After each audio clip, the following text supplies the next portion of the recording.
या ठिकाणी उपस्थित सर्व शेतकरी, काँग्रेसचे सर्व कार्यकर्ते आणि मंचावर उपस्थित महाराष्ट्राचं, जिल्ह्याचं लोकमान्य नेतृत्व, आदरणीय नेतेगण तथा बंधू आणि भगिनींनो, कोणत्याही निवडणुका आगामी काळात नाही.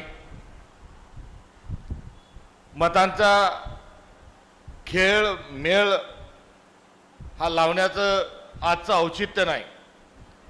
मग तरी देखील आज ही पदयात्रा, शेतकरी सन्मानाची पदयात्रा का काढण्यात आली, हा एक प्रश्न सर्वप्रथम आपल्या सगळ्यांच्या मनात येणं, त्याचं वस्तुनिष्ठ उत्तर भेटणं आणि आगामी काळात ही जगण्या मरण्याची जी लढाई आहे, त्या लढाईच्या अनुषंगानं करेंगे या मरेंगे हा निर्णय घेऊन या ठिकाणून परत जाणं, हा आपल्या सगळ्या उपस्थितींचा या ठिकाणचा औचित्य आहे.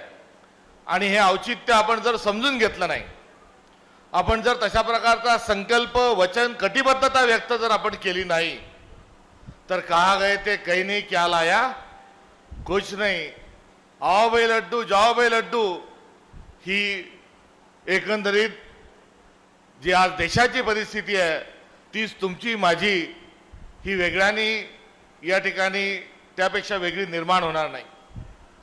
असे 4 शब्द आपल्याजवळ आरंभी उद्घोषणा करण्याचे, उच्चारण्याचं काय कारण, तर हा देश कोण चालवतो, हा देश कसा चालतो.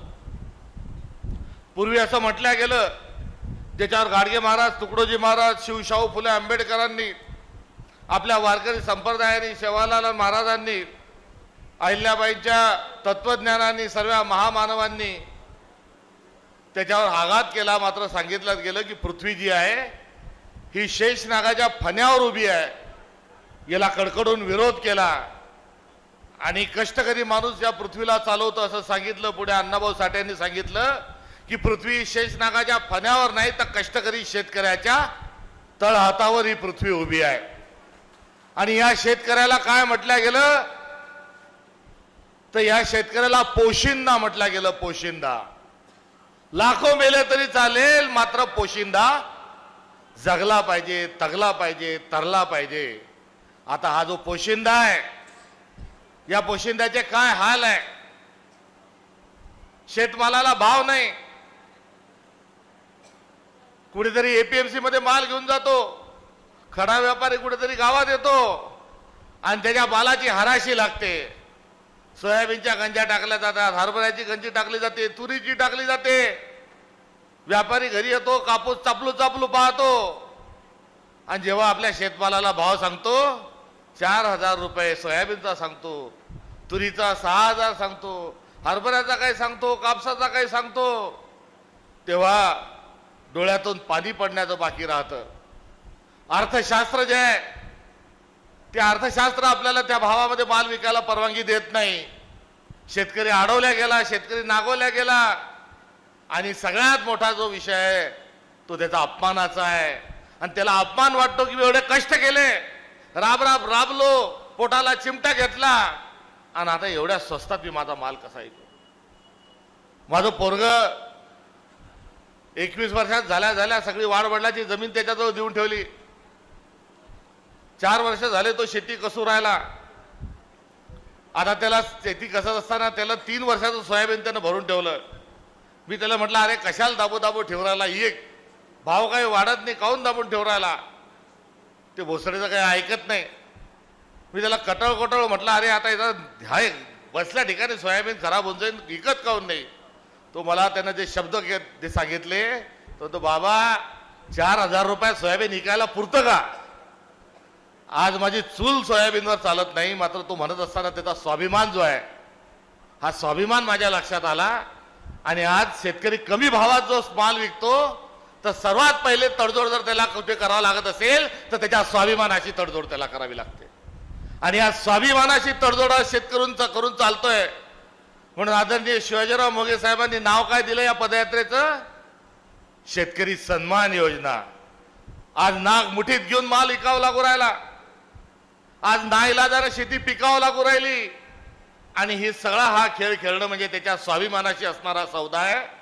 म्हणून आता काँग्रेसने जो सन्मानाचा शेतकरी सन्मानाचा नारा दिलाय हा इतक्या यवतमाळ पुरता नाही तर येणाऱ्या काळात हेच व्रत घेऊन आम्ही पुढे चालणार आहोत. हे सर्वप्रथम अभिवचन आपल्याला सगळ्यांना देतो. आणि हे अभिवचन पोकळ नाही. ही अभिवचनाची घोषणा ही राजकीय नाही तर त्याची कारण मीमांसा आपल्याला सगळ्यांना समजून घेतली पाहिजे. आणि कारण मीमांसा समजून घेत असताना देश कसा चालेल, देश आज कोण चालवतोय.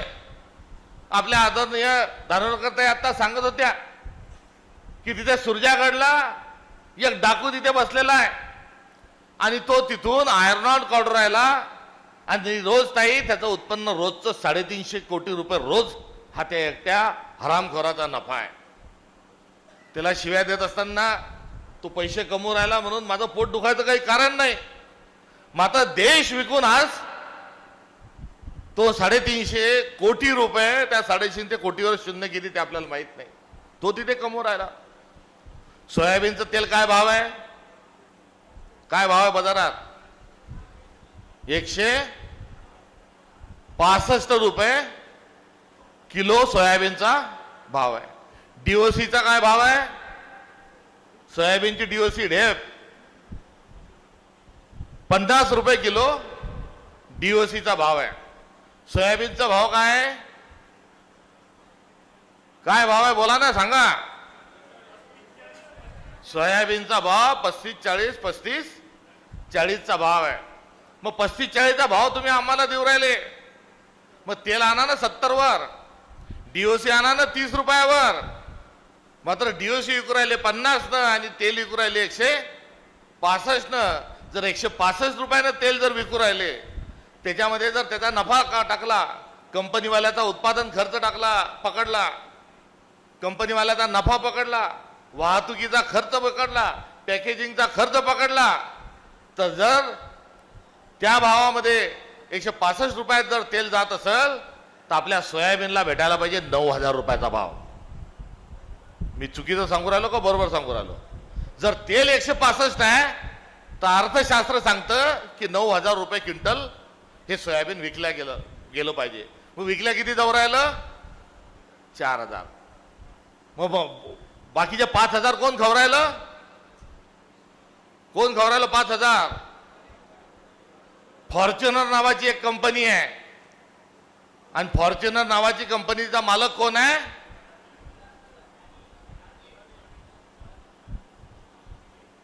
कोण आहे? अडाणी नावाचा एक डाकू हा त्या कंपनीचा मालक आहे. आपल्या प्रत्येक 1 क्विंटलवर 4,000 आपल्याला भेटू राहिले आणि 5,000 हा एकटा अडाणी कमवू राहिला. हा खेळ या देशात चालू आहे. कापूस उत्पादक आपला वराड आहे, आपलं विदर्भ आहे. एकेकाळी वराड सोन्याची कुऱ्हाड म्हणत होतो. आता ती कुऱ्हाड आपल्या लेकरा बाळावर चालवायचा दुर्दैवी प्रसंग तुमच्या माझ्यावर आपल्या सर्वांना आला आहे. घर घर तिरंगा, प्रत्येक घरात झेंडा लावा सांगितलं. भारत माता की जय आपण म्हणतो. काँग्रेसनं देशाला स्वातंत्र्य मिळवून दिलं. वंदे मातरम, भारत माता की जय काँग्रेसचे नारे आहेत. आज तेच आपल्याला शहाणपणा शिकवतात. तो विषय आजचा असू शकत नाही. मात्र हर घर तिरंगा जेव्हा सांगितला तेव्हा हर घर तिरंगा सांगत असताना तिरंग्याला कापड कोणचं वापरलं? खादीचा वापरला, कॉटनचा वापरला. कंट्रोल दुकानात विकायला जे झेंडे आले होते ते कोणचे होते? कोणत्या कापडाचे होते? कापसाचे होते का? कशाचे होते? मुकट्यानं बसले, चूप बसले तर जमणार. कशाचे होते? पॉलिस्टर नावाचा कापड होता आहे. त्या पॉलिस्टरचा तिरंगा आपल्याला देशभक्तीचं गाजर आपल्या हातात दिलं आणि झेंडा आपल्या घरावर लावायला सांगितला. आणि झेंडा होता पॉलिस्टर कापडाचा. पॉलिस्टर कोणत्या देशातून आलं? चायनातून आलं. चायनातून इम्पोर्ट करणारा माणूस कोण?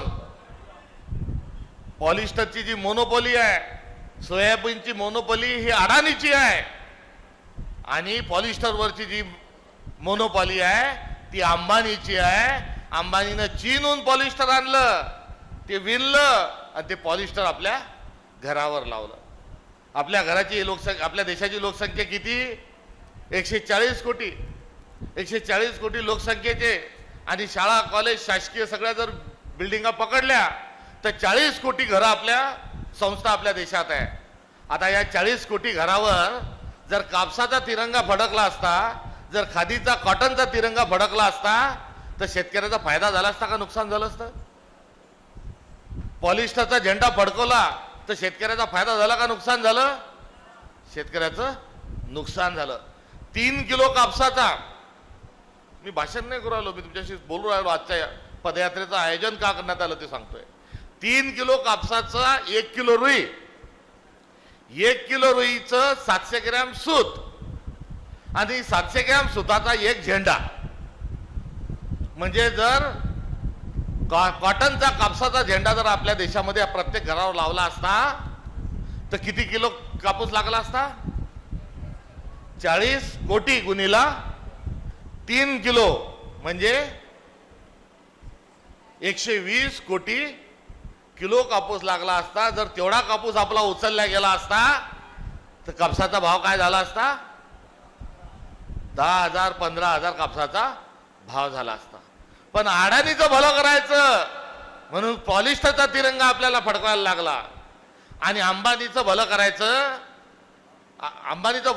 म्हणून पॉलिस्टरचा झेंडा लावायला लावला आणि अडाणीचं भलं करायचं म्हणून 9,000चं सोयाबीन जे आहे ते गोडाऊन भरू ठेवले. 2 वर्ष आपल्या वावरात सोयाबीन नाही पिरलं तरी यांनी आपले गोडाऊन भरून ठेवले आणि हे गोडाऊन भरून ठेवल्यानंतर आता आपल्याकडून 4,000 रुपयानं भाव हा घेतला जात आहे. आणि आपण जर शांत बसलो, आपण जर संघर्ष केला नाही, आपण जर जाब विचारला नाही तर येणारा काळ आपला हा अत्यंत वाईट आहे. म्हणून आज या शेतकरी सन्मान योजनेच्या माध्यमातून जगात हा जो लाखोचा पोशिंदा आहे त्या शेतकऱ्याला संघर्ष करण्याचं काम हे काँग्रेसने स्वीकारलंय. आणि हे स्वीकारत असताना फक्त महाराष्ट्रातच स्वीकारलं नाही. आजचा कार्यक्रम हा यवतमाळचा नारणीचा नाही, हा काही दाभाडीवरून आपण निघालो इथे एपीएमसीत थांबलो असा हा कार्यक्रम नाही. आता हा कार्यक्रम जो आहे हा आर्णीतून निघाला आणि हा वाया मुंबई दिल्लीपर्यंत हा संघर्ष आपल्याला सगळ्यांना घेऊन जायचा आहे. एवढ्या कमी टाळ्या वाजवत असताना तर मी बसून जातो. खरं बोलू राहिलो का खोटं बोलू राहिलो? करेंगे या मरेंगे हा एकदा पुन्हा नारा देण्याची आवश्यकता आहे. मायचंद्र बा, मी खरं सांगू राहिलो कारण आज रोजी महाराष्ट्रात 6 आत्महत्या होऊ राहिल्या. हाच जर खेळ चालला, मी पत्रकार बांधवांशी बोललो कॅमेरा बंद झाल्यावर, म्हटलं सांगत असतानाही दुःख होत आहे, मात्र परिस्थिती बदलली नाही तर आजच्या वर्षाला रोजच्या 100 आत्महत्या दुर्दैवानं होतील. त्या सगळ्या पत्रकार बांधवांनी मला सांगितलं होतील काय साहेब, सुरू झाल्या आत्महत्या वाढू राहिल्या. मागच्या वर्षीचं पीक कर्ज भरलं नाही, दुसरं जे पाईपलाईन साठी, विहीर खोदायसाठी, कोठ्यासाठी, बकऱ्या आणण्यासाठी, कोंबड्या आणण्यासाठी जे कर्ज काढलं होतं ते कर्ज भरल्या गेलं नाही.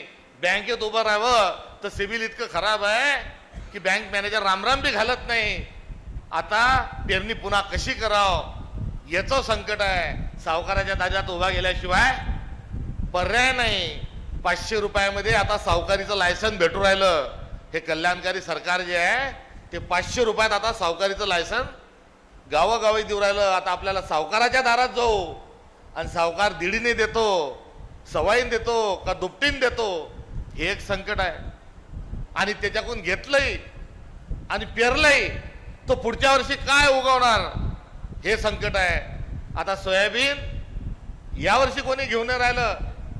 आता प्रणितीताई गेल्या, त्यांनी त्यांनी तात्या म्हटलं, ट्रम्पला तात्या म्हटलं. आता आंतरराष्ट्रीय आपले आमदार साहेब सांगू राहिले आंतरराष्ट्रीय तंटामुक्तीचा अध्यक्ष आहे. काही लोक म्हणतात की तो पप्पा आहे भाजपाचा. आता काय त्याचं नाव असेल नसेल ते लावून द्या. आता त्यानं पुन्हा बंदूक लावली. पहिले बंदूक लावली की कोण जिंकलं हे काही कोणी सांगू नका, भारत जिंकला का पाकिस्तान जिंकलं, सीज फायर, दोन्ही लोक भांडणार नाही. आणि तुमने यदि झगड़ने की कोशिश की और तुमने यदि मेरा सुना नहीं तो मैं तुम्हारे साथ व्यापार बंद कर दूंगा. आणि लटलट लटलट बुवा आपला कापायला लागला. तो आजचा विषय जरी असला तर त्यावर भाष्य करणं उचित होणार नाही. एक खेळ त्याचा आता बघितला, आता त्यानं पुन्हा दुसरी बंदूक लावली आणि सांगतो की आता जो टेरिफ का फिरीप नावाची जी काही भानगड त्यानं आणलेली आहे तिथं आपल्या डोक्याच्या वर आहे, आपल्याला काही देणं घेणं नाही. तुम्ही जर दिल्लीवाले लोक जे काय असतील नसतील ते तुम्ही त्याला निपटून घ्या. मात्र आता तो तिथून त्यानं पुन्हा बंदूक लावली की आमचा शेतमाल जो आहे, आमचं कृषी उत्पादन जे आहे त्यासाठी भारताचे दरवाजे उघडे करा आणि तुम्ही जर ते उघडे केलं नाही तर तुमचा कोणताच माल आम्ही घेणार नाही, तुमची आर्थिक कोंडी केल्याशिवाय सोडणार नाही. याचा काय परिणाम होणार आहे? तर याचा परिणाम हा होणार आहे की इतके दिवस अमेरिका बद सोयाबीन उत्पादित करत होती, खपखप खपखप खपखप डेप आणि टोफो त्याचे फॅक्टरीतून काढत होती, कर तेल गाळत होती. आता या सगळ्याचा सगळ्यात मोठा जो टोफो नावाचा जो त्यातला एक बाय प्रोडक्ट आहे हे चीन घेते. चीननी तेलही घेत होती. आता चीननं अमेरिकेचे दरवाजे बंद केले आणि सांगितलं की आता तुमचं काही आम्ही खरेदी करणार नाही. आता तो जर ट्रम्प हा मोदी त्याचा माणूस आहे, तो मोदीचा माणूस नाही. आता बोलत असताना मला प्रांताध्यक्ष असल्यामुळे जरा मर्यादा आहे, मात्र तळपायाची आग अशी मस्तकात गेली आणि मी वखरावर नागरावरचा नागरगठ्ठ्या माणूस आहे, मला बी सगळ्या भाषा ती येतील, ती बोलल्याशिवाय शेतकऱ्याच्या व्यथाही मानल्या जात नाही. काय करावं झालं ते समजत नाही. मात्र समजून घ्या,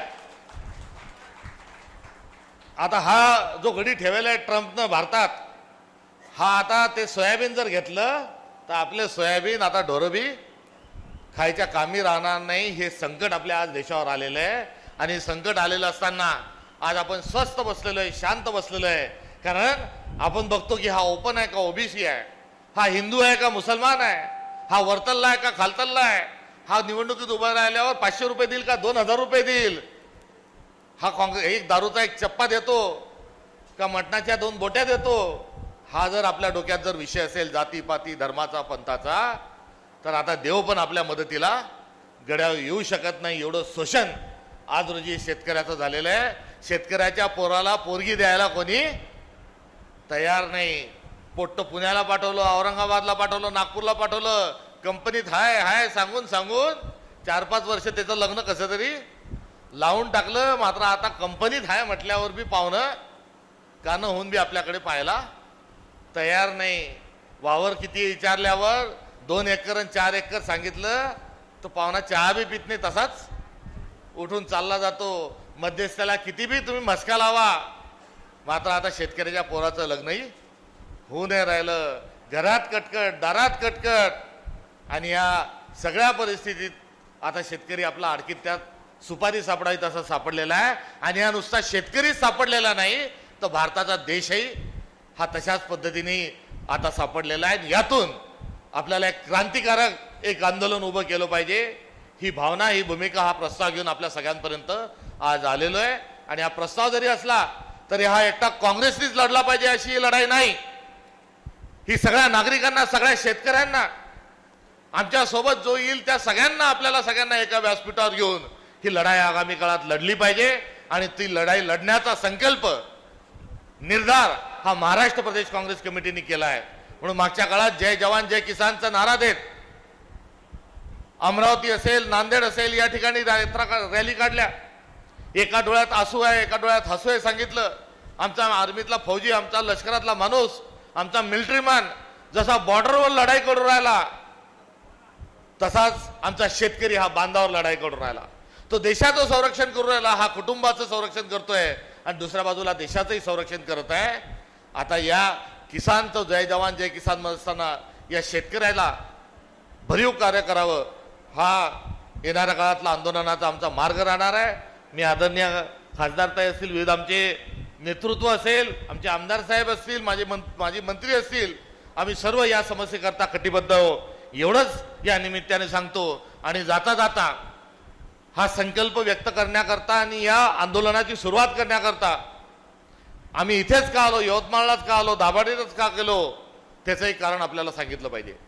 भाई और बहनों, 3 मार्च 2014 को एक आदमी दाभाडी आया था, बरोबर आहे, दाबळी, आणि काय काय म्हटलं, दाबळी लिहून काय काय म्हटलं,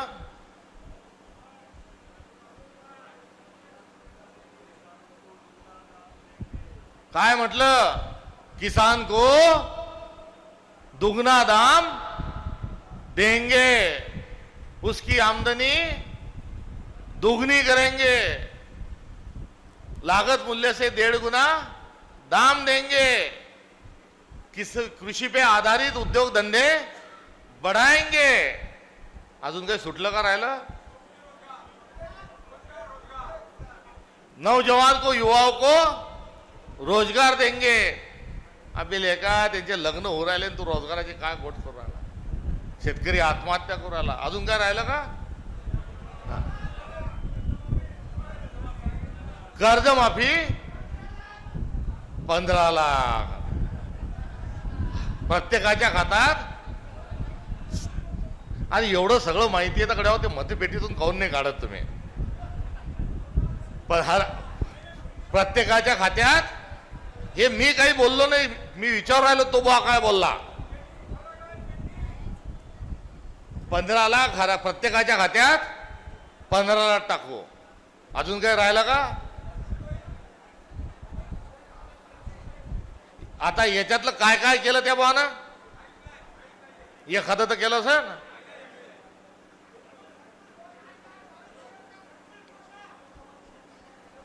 26 जनवरी 2024, हर को घर मिलेगा, हर घर में नल होगा, नल को जल होगा.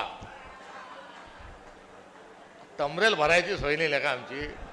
10 खेप पाणी पुरवठा योजना झाली, त्याच्यात गेलो तर पुन्हा गाडी भटकून जाईल. यातलं या बाबानं काय केलं? दुसरं मला एक मोगे साहेब समजत नाही. फुटके साहेब, तुमचा जिल्हा हा मोदी साहेबाचा एवढा लाडका जिल्हा काय? लाडकी योजना, लाडका आमदार, लाडका मंत्री, लाडका ठेकेदार, हे तर ऐकलं होतं. पण यवतमाळ हा लाडका जिल्हा आहे.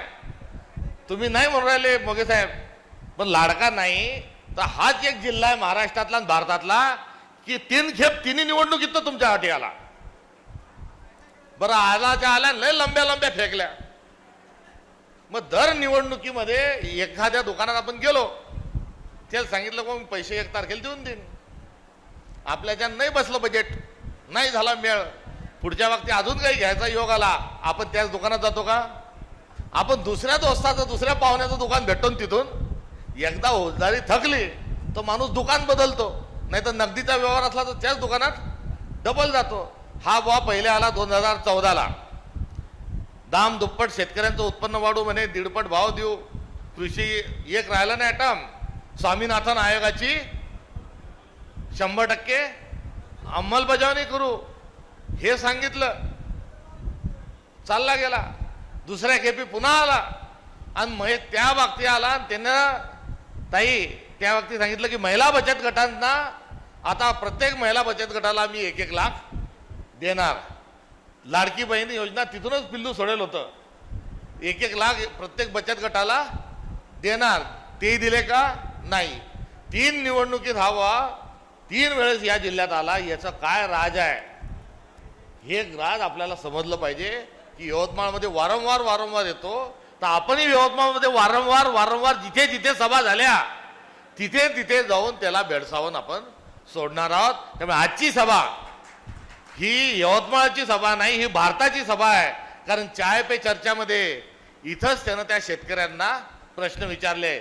आज आम्ही जेव्हा गेलो मंदिरात दर्शन घेतलं तेव्हा एक कास्तकार आला का तो म्हणे मला मोदीने स्टेजवर बोलवलं होतं. काय नाव होतं मोगे साहेब त्याचं? तुम्ही भेट घालून दिली? दिगंबर गुलाने. 2 जण भेटले आणि ते म्हणे की त्यातलं एकही काम केलं नाही. ज्या सोयाबीनच्या वावरात गेला तिथेही गेलो, मालक तर काही हजर नव्हता, भुईमुंगाचा सर्वा चालू होता, मजूर बाया होत्या, खासदार ताई त्यांच्याशी बोलल्या की हो काय कशी मजुरी काय भेटती? तर म्हणजे 150 रुपयांनी चालू आहे. आता हे तर सर्व्याचं काम आहे. मात्र महागाई लय वाढली, शाळेत पोरं टाकता येऊन राहिले, घरात तेलाचा भाव वाढला, मिठाचा भाव वाढला, संसार कसा पुढे रेटावा हे समजत नाही. तात्पर्य या जिल्ह्यात येऊन, आपल्या विदर्भात येऊन, आपल्या महाराष्ट्रात येऊन, आपल्या वराडात येऊन एवढ्या लंब्या गोष्टी त्या माणसानं केल्या, त्यातलं काहीच केलं नाही. जो सरकार निकम्मी है वो सरकार बदलनी है अशी एक म्हण आहे. आता सरकार जरी बदलायचा विषय असला तर निवडणुका आल्याशिवाय ते काही बदलला जात नाही. आणि निवडणुका येईपर्यंत आपण जर शांत बसलो तर पुढच्या वाक्तीला आपला शेतकरी मतदानालाच वाचत नाही. अशी एक दुर्दैवानं आज एक परिस्थिती आहे. म्हणून आपण हा संघर्षाचा एक मार्ग स्वीकारला आहे. म्हणून ज्या ठिकाणी त्यांनी येऊन फार मोठे मोठे शब्द दिले त्या ठिकाणी येऊन त्यांना आज प्रश्न आहे की मोदी साहेब, तुम्ही 3 खेप देशाचे पंतप्रधान झाले, 10-10 लाख रुपयाचा एक सूट घालता, 25-25 लाख रुपयाचा गॉगल लावता, 1-1 कोटी रुपयाचं तुम्ही घड्याळ घालता, 10-10 लाख 15-15 लाखाचे जोडे घालता. तुम्हाला तुमचे हे सर्व भूषण लाभ हो, मात्र तुम्ही यवतमाळ जिल्ह्यामध्ये येऊन शेतकऱ्याला जी वचनं दिली होती त्याचं काय झालं हा जाब विचारण्याकरता आज काँग्रेस यवतमाळमध्ये आलेली आहे. क्या हुआ तेरा वादा, वो कसम वो इरादा, हा प्रश्न या ठिकाणी आव्हान स्वरूपामध्ये आम्ही विचारत आहोत. आणि हा आव्हान स्वरूपामध्ये जो प्रश्न आहे हा प्रश्न दिल्लीपर्यंत आपल्याला पोहोचवायचा आहे, या बेशरम सरकारपर्यंत पोहोचवायचा आहे. आणि मागणी हीच आहे की जे जे तुम्ही बोलले ते सर्व झालंच पाहिजे. असं कसं होत नाही, हा आमचा दम नाही, ही आमची धमकी नाही, तर हा आमचा संकल्प आहे. हे या ठिकाणी आपल्याला सांगायचं आहे. बडे मियाँ तो बडे मियाँ, छोटे मियाँ सुभान अल्लाह.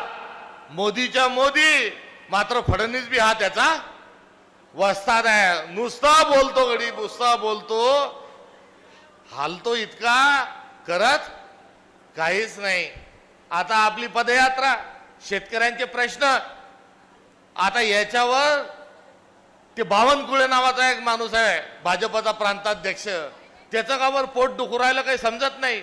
आणि तो म्हणून राहिला की या काँग्रेसवाल्याला काही काम नाही. अरे बाबा, आम्हाला काही काम आहे का नाही याचं उत्तर जनतेला आम्ही मागू. मात्र तुम्ही तुमचा एक नरेंद्र मोदी या ठिकाणी येऊन गेला, तुमचा मुख्यमंत्री माणूस त्या ठिकाणी येऊन गेला, त्यांनी जे जे काही आश्वासन दिले त्या आश्वासनांचं काय झालं याचं पहिले उत्तर द्या. आणि मग आमचा कामधंदा आणि आमच्याबद्दल काय तोडसूक घ्यायचं ते खुशाल घ्या. त्यामुळे देवेंद्र फडणवीस काय म्हणजे कर्जमाफी करू मोठं वचन दिलं, मात्र कर्जमाफी करायची बजेट झालं त्याची कुठल्याही प्रकारचं घोषणा त्यांनी केलं नाही. पृथ्वीराज चव्हाण साहेब नावाचे मुख्यमंत्री होते, पुरके साहेब, मोगे साहेब मंत्रिमंडळात मध्ये सहभागी होते. आणि यांच्या कार्यकाळात आपण सवाला किती काय बघितलं, लाल्या पडला पैसे आले, पिल्या पडला पैसे आले, काल्या पडला पैसे आले, गार पडली पैसे आले, धुकं पडलं पैसे आले. खरं सांगू राहिलो का लबाड बोलू राहिलो? हात वर करून सांगा, खरं बोलू राहिलो का लबाड बोलू? इतके बदबत पैसे आहेत की समजे ना शेतकऱ्याला की हा कशाचा हप्ता पडला. आता हे पैसे येत, आता यांना तर हा कर्जमाफी करायला तर तयार नाही. आपण म्हटलं की शेतकऱ्याला ताबडतोब एकरी 20,000 रुपये, हेक्टरी 50,000 रुपये मदत तात्काळ द्या. बरोबर मागणी आहे का चुकीची मागणी आहे? आता कृषी मंत्री काय म्हणतो की अजून सर्वेक्षण झालं नाही. पत्रकारांनी विचारलं मग कधी करणार, तो म्हणतो ढेकळाचं सर्वेक्षण करायचं का. आता या ढेकळ्या कृषी मंत्र्याला आता काय जर बोललो तर आता ज्याचं जळतं त्यालाच कळतं, म्हणून काही शब्द पण फुटून राहिले, मात्र मी ते गिळून घेतो. मात्र आता फडणवीसही आपल्यासाठी काही करायला तयार नाही, मोदी आपल्यासाठी काही तयार नाही. आणि या सगळ्यांना आमचा पक्ष वारंवार तुम्ही काढता, हा काही पक्षी अभिनिवेशामध्ये बोलण्याचा विषय नाही, मात्र आमचा पक्ष तुम्ही वारंवार काढता. मला माझ्याही पक्षाने काय केलं हेही तुम्हाला सांगितलं पाहिजे. स्वामीनाथन आयोग कोणी गठीत केला? सोनिया गांधींच्या अध्यक्षतेखाली जो आमचा अलायन्स होता, त्या अलायन्सचे प्रधानमंत्री जे होते मनमोहन सिंग साहेब यांनी स्वामीनाथन आयोग गठीत केला. स्वामीनाथन आयोग गठीत करण्याची पार्श्वभूमी काय, तर राहुल गांधी नावाचा आमचा नेता हा भारत फिरला त्यावेळेस यवतमाळमध्ये पण ते आले आणि यवतमाळमध्ये येऊन कोणाच्या घरी गेले? कोणाच्या घरी गेले? कलावतीबाईच्या घरी गेले. आज कलावतीबाईची तब्येत बरी नाही म्हणून त्या कार्यक्रमाला आल्या नाही. मात्र कलावतीबाईच्या घरी गेले, कलावतीबाईशी चर्चा केली आणि नुसती चर्चा केली नाही तर राहुल गांधी संसदेत गेले आणि संसदेत त्यांनी भाषण केलं की मी कलावतीच्या घरी गेलो, नवऱ्याने असं असं केलेलं आहे, लेकरं बाळ आहे आणि ते दुःख जे आहे शेतकऱ्याचं, ते कलावती बाईचं जरी दुःख एकलं असलं तर ते एकट्या त्या बाईचं नव्हतं, तर आत्महत्याग्रस्त शेतकऱ्याचं होतं आणि सर्वसामान्य शेतकऱ्याचं होतं. आणि ते बोलल्यानंतर हे भाजपचेच लोक फिदी फिदी फिदी फिदी हसत होते. त्यांचे दात त्यांच्या तोंडात टाकायचा वेळ आता जवळ आलेली आहे. मी त्यांच्याबद्दल काही बोलणार नाही. मात्र त्यांचं भाषण ऐकून डॉक्टर मनमोहन सिंग अमरावतीला आले, नागपूरला आले. त्यांनी कलेक्टर, कृषी अधिकारी, शेतकरी, आमदार, मंत्री यांची सगळ्यांची मिटिंग घेतली आणि मिटिंग घेऊन सगळ्यांचं सगळं ऐकलं. दिल्लीला गेले आणि दिल्लीला गेल्या गेल्या त्यांनी दोन गोष्टी केल्या. पहिली गोष्ट केली त्यांनी स्वामीनाथन आयोग, शेतकऱ्याचे दुःख कसे कमी होतील, शेतकऱ्यांना भाव कसा आपण देऊ शकू, कोणत्या योजना असल्या पाहिजे, यासाठी डॉक्टर मनमोहन सिंग साहेबांनी कोणत्या गावात आले नाही, चाय पे चर्चा केली नाही, भाषण केले नाही. वो असरदार था, सरदार था और असरदार भी था. हा नुसता बोलतो, बोलायचा भात आणि बोलायचीच कडी. दादा खोंडके, हा कारण दादा खोंडकेच्या पिक्चरचं नाव होतं थापाड्या, सोंगाड्या. हा तर सोंग करतो, थापा मारतो. मात्र मनमोहन सिंगनी स्वामीनाथन आयोग हा शेतकऱ्याच्या कल्याणासाठी रजिस्टर गठीत केला. हे पहिलं काम केलं. आणि दुसरं काम काय केलं तर 70,000 कोटी रुपयांची त्यावेळेस कर्जमाफी त्यांनी केली. अशातला मनमोहन सिंग साहेबांची कर्जमाफी कोणाकोणाला मिळाली होती? हातवर करा. आणि ही कर्जमाफी त्यांनी देण्याचं काम केलं. हा झाला एक भाग. दुसरा भाग मनमोहन सिंग साहेबांच्या काळात एमएसपी किती वाढवली? जो आधारभूत भाव असतो, जो निश्चित भाव असतो, ती एमएसपी वाढली होती मनमोहन सिंग साहेबांच्या 10 वर्षाच्या कारकिर्दीमध्ये 130%. 130% एमएसपी ही मनमोहन सिंग साहेबांच्या 10 वर्षाच्या कार्यकाळात वाढली होती. याच्यासोबत खतावर सबसिडी होती. डिझेल 48 रुपये होतं. बिया विजेवर, पाण्यावर सबसिडी होती. आता हे झालं मनमोहन सिंग साहेबाचं. आता 11 वर्ष पूर्ण झाले, मोदींना 12वं वर्ष चालू आहे. मोदीच्या कार्यकाळात एमएसपी किती वाढली? तर मोदींच्या काळामध्ये केवळ 45% एमएसपी वाढली. काल मला हरीश सांगत होता की आपण जशी पदयात्रा सांगितली तसं भाजपच्या लोकांनी ती एमएसपी सगळ्या ग्रुपवर टाकली. अरे टाकली तर टाकू द्या, त्याच्यावर आपण प्रश्न विचारा की त्यांच्या काळात वाढली 45%, मान्य आहे. मात्र 45% एमएसपी वाढताना सोयाबीन 5,000 रुपयाचं वर जायला पाहिजे होतं का खाली यायला पाहिजे होतं? 5चं 6 वर जायला पाहिजे होतं, पण ते 5चं 4 आलं. तो प्रश्न आपल्या ठिकाणी आहे. मात्र 45% वाढली. ही एका हाताने दिलं आणि दुसऱ्या हाताने काय काय काढलं तर दुसऱ्या हाताने 18% काय लावला? 18% जीएसटी लावला. पेट्रोल 48चं 100 रुपये केलं. खताची थैली 700ची आता तो 200-300 अजून 2-4 दिवसात भाव वाढवले. 700ची थैली 2,000 वर नेली. युरियाची थैली ती बी आता 500 कडे सरकू राहिली, ती वाढवली. खतावरची सबसिडी रद्द, डिझेलची सबसिडी रद्द आणि वरतून जीएसटी बोकांडी लावला.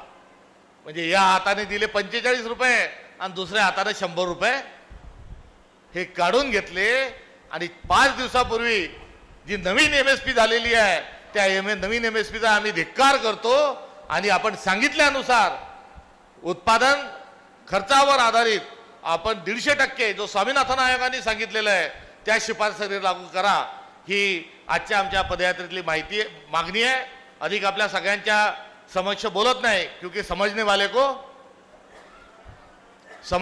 को इशारा काफी है और करा किंवा हा आपल्या सगळ्यांच्या समोरचा एक प्रश्न आहे की आता जर अभी नाही तो कभी नाही ही चित्र आज आपल्या सगळ्या शेतकऱ्याच्या समोर आहे आणि हा संघर्ष आपल्याला या राष्ट्र निर्माणच्या कामात आणि या शेतकरी तगवण्याकरता वाचवण्याकरता हा संघर्ष आपल्याला पुढच्या काळात लढायचा आहे. आमच्या पक्षाचे आणि अडाणी अंबानीचे काही देवाणघेवाणचे विषय नाही. आमच्या पक्षाचे आम्ही डोनाल्ड ट्रम्पलाही आमचा नेता हा घाबरत नाही. आमचा नेता पाकिस्तानलाही घाबरत नाही, चीनला पण घाबरत नाही. आणि असं एक निडर नेतृत्व हे काँग्रेस पक्षाला राहुल गांधींच्या माध्यमातून मिळालेलं असताना महाराष्ट्रातही आम्ही हा शेतकऱ्यांचा लढा जरूर बुलंद करू. मात्र त्यासाठी तुम्हाला सगळ्यांना खांद्याला खांदा लावून आमच्यासोबत काम करावं लागेल हे कळकळीचं आव्हान करतो. आणि माझं भाषण संपण्याच्या आधी मी जे बोललो ते खरं बोललो का खोटं बोललो? एवढ्या कमीनं नाही जमत. खरं बोललो का खोटं बोललो? हात वर करून सांगा. ज्यांचे हात वर नाही ते काऊन काय खोटं बोललो का खोटं बी सांगा. खरं बोललो का खोटं बोललो? आणि आता याचं उत्तर काय की संघर्ष केल्याशिवाय जमणार नाही.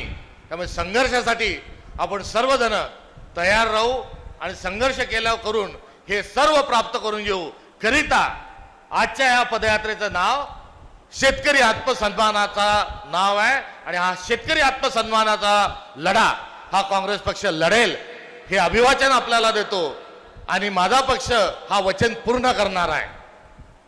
रघुकुल रीत सदा चली आई, प्राण जाय पर वचन न जाई. हे माहिती आहे. हे राम राम जय श्रीराम म्हणणारे आहे.